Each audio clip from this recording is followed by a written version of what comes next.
sinagana ndabona habura gato cyane gato uko ubona itakaye nuko ntafite n'imbaraga uko ubona nyijugunye hariya ni nkawe nakabikoreye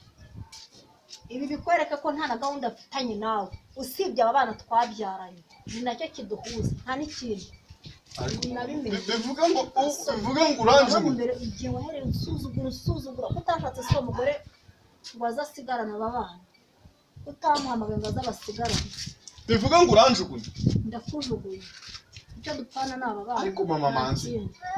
ni iki gituma umbabaza basi niba utangirira impuhwe gira impuhwe umwana twabyaranye nanjye niyo mpamvu aka kanya ngarutse ahangaha ni ukubera abana ubu si ko manzi yirirwa azenguruka karitsiye n'ubu ntaza ahari ko arambwiye ko ubishoboye se ngo iki uzi ko usetse ugarutse kubera impuhwe z'abana ni abana bangaruye ahangaha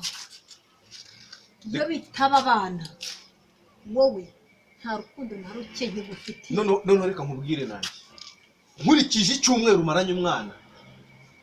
uyu uruhinja wari wasize ahangaha utazi n'icyayi icyo ari cyo umwana asaba ibere nkamuhereza amazi twakagombye umva icyumweru nangwa na manzi uzamumarane n'umwaka noneho ufashe icyemezo nageze ahantu hari abana bazi gutanga keya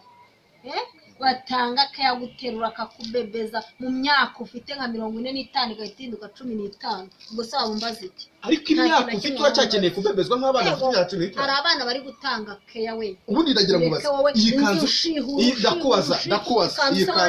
ndakubaza wayiguzwe nyine yirebe uri kuyibona reba agaciro kayo wayiguriwe nande nicyo baza kukubaza nakubwiye ngo hari abana hanze mbere yuko tugira n'ibindi bintu tuvuga ubanza uyikuremo wambara imyenda wagiye wambaye iyi ngiyi nyibone wayitwitse cyangwa wayishyuye ndimo ndagusaba imbabazi se nta mbabazi ngigusaba ntabwo iwawe ariho nyiteze amaramuko ntabwo ariho ngiteze amaramuko naje gusanga ngiye nabona homba nkabona undi unyitaho kwanza reka ducururuke ibintu by'umujinya byibure wabigumanye se bigumanye basi ngaho nsuhuze ngusuhuze ngobera basi iki ubu se amasaha yose tumaranye ahangaha ubu nibwo nubwo nari mfite ishavu ry'abana ariko ndagukunda basi mpora ese ukunda abantu bangaye muri iki gihugu wowe n'abana banjye gusa ariko wajya ure ku buryarya nk'ubu njye nakubeshyuza abantu usigaye mfite bankunda ni isheni ni gutya baratondetse n'umurongo b'abagabo